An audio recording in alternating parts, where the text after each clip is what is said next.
I afraid of that? No. దేవుడు అదే అంటున్నాడు. ఇప్పుడు ఏమంటున్నాడు? ఇప్పుడు ఓటందా? ఇషి ఐడల్? ఇషి లేజీ? ఏం చేసింది? దేవుడు దగ్గరికి వచ్చింది.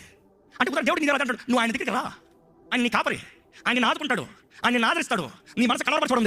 ఆయన నేను పట్టుకుంటాడు. He will take care of you, he will make sure that you are safe, he will make sure you are safe. ఓ 10 నిమిషాలు లోపల నాకు పడిపోతున్నా చూపుతున్నా కదా, అర్థమవుతుందా? దేవుడు అంటే రా దగ్గర. ఆయన సన్నిధిలో ఏముందంట? నిత్య సుఖం ఉందంట. ఆయన కుడి హస్తంలో నిత్య సుఖం ఉందంట. ఆయన సన్నిధిలో సమాధానం ఉందంట. దేవుని దగ్గర నువ్వు ఉంటే మాత్రమే నీ మనసు బాగు చేయబడుతుంది. కొన్నిసార్లు నా కూతురు ఎవరో ఏదో చేశారని, ఎవరో ఏదో తీసుకున్నారని, తన ఏదో పగిలిపోయిందని, తన ఏదో పోయిందని నా దగ్గర వస్తుంది. ఇప్పుడు ఏం చేస్తుంది? పక్కన హాయ్ అంటుంది.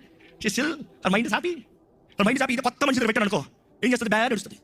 కానీ దేవుడు కూడా అదే కొడతాడు. నువ్వు ఆయన దగ్గరికి వస్తే దేవుడు అంటాడు, నీకు నా దగ్గర సుఖం ఉంది, నీకు నా దగ్గర ఆనందం ఉంది, నువ్వు నా దగ్గర ఉండు. నీ మనసు పాడింది. నేను చెప్తున్నాను ఏంటి? తన ఏదో పాడినప్పుడు ఏడుచుకుని వస్తుంది. నా దగ్గర వచ్చి it's okay, I give you అంట. నేను ఎవరైనా అంతా నీకు అంతే అంటాను, ప్రేమించండి పర్లేదు, మనకి పట్టలే, రావద్దు, be happy, I'm there to take care of you, నేను చూసుకుంటా. అదే అంటాను. విరిగిన వారికి మనస్సు బాగుపడాలంటే నువ్వు దేవుడి దగ్గర రా, ఆయన సన్నిధిలోకి రా. ఆయన సన్నిధిలోకి నువ్వు వచ్చినప్పుడు ఆయన నీ యాంగ్జైటీని అంతా తీసేస్తాడు. నా దగ్గర వచ్చినప్పుడు షీ కుడ్ బి యాంగ్షియస్, కానీ నా రూమ్లో పడుకున్న తర్వాత she will not feel anxious. నా చేతిలోకి వచ్చిన తర్వాత యాంగ్జైటీ ఉండదు, ఇంకా ధైర్యం వస్తుంది. భయం ఉండదు, భీతి ఉండదు, ధైర్యం కలుగుతుంది. దేవుడు ధైర్యపరిచే దేవుడు. ఆమేన్. దేవుడు మన భయాలన్నీ తీసివేసే దేవుడు. ఆమేన్. ఈరోజు దేవుడు కూడా ఆయన దగ్గరికి రా, ఆయన సన్నిధిలోకి రా. నీకు అవమానం కలిగి ఉండొచ్చు, నీకేమైనా అవమానం కలిగి ఉండొచ్చు, 10 మంది కలిసి నేను అవమానపరచవచ్చు. రా నా దగ్గర రా, నేను కనపరుస్తా. రా నా దగ్గర రా, నేను తల పైకి ఎత్తుతా.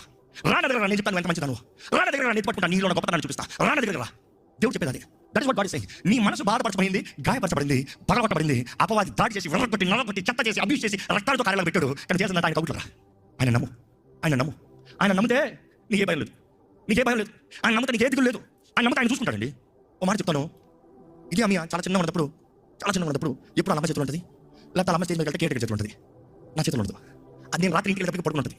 నేను ప్రార్థన చేసేటప్పుడు పడుకుంటుంది, పడుకుంటుంది, పడుకుంటుంది. నాకు సంబంధం ఉండేది కాదు. ఎలాగైపోయిందంటే లిటరల్గా నాకన్నా కేటకి కోరేది. నా దగ్గర ఏడుస్తున్నట్టు రాదు, నేను చేసి నా దగ్గర రాదు, కేటకి వెళ్తుంది. నేను అదే కదా అంటుంది. తండ్రికి ఎట్లా ఉంటుంది చెప్పు? నేను చూసుకున్నాను పెట్టిన కేటకమ్మా, నేను నీ తండ్రిని. అయినా నేను ఒకటి గ్రహించా, wait it's only period of time. నీ మనసు కొంచెం ఎదగాలి, నీ మనసు కొంచెం గ్రహించాలి. మీ నాన్న ఎవరో తెలుసుకోవాలి. మీ నాన్న ఎవరో తెలిసిన తర్వాత నీకు ఏదైనా జరుగుతుంది నా దగ్గర రాని చెప్పక్కర్లే, నువ్వు నన్ను నమ్ముతా నా దగ్గర వచ్చిన తర్వాత. ఇప్పుడు ఎంతమంది ఉన్నా నేను రా అంటే నా దగ్గర రాకపోతారంటారా?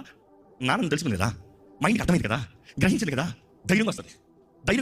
ఏడవద్దంటే ఏడవద్దు, ఆనందిస్తుంది, గదులు వేసుకుంటుంది, ఏ భయం లేదు. నీ మనసులో ఉన్న గాయాలు కూడా బాగుపడాలంటే, మానాలంటే, స్వస్థపరచబడాలంటే, నూతనపరచబడాలంటే నువ్వు దేవుడి దగ్గర రావాలి. అదే కీర్తన 23 చెప్తున్నాడు, యెహోవా నా కాపరి, నాకు లేమి కలగదు, నాకు ఏం బాధలేదు, నా కాపరి ఉన్నాడు. ఆనాడు గొర్రెల కాపరిగా దావీదు ఉన్నాడు. ఆయన తన గొర్రెలు చూసుకుంటే విధానం చూసి నా దేవుడు నా కాపరి ఉన్నాడు చెప్తున్నాడు.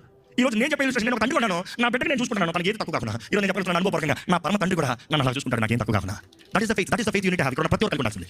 ఈ రోజు నువ్వు అనుభవపూర్వకంగా అనుభవిస్తూ చెప్పాలి, దేవుడు నన్ను చూసుకుంటాడు. మనుషులు గాయపరిచారేమో, మనుషులు అబ్యూస్ చేశారేమో, మనుషులు కాదన్నారేమో, మనుషులు కొట్టదన్నారేమో, తండ్రి దగ్గర రా, తండ్రి ఒడిలోకి రా.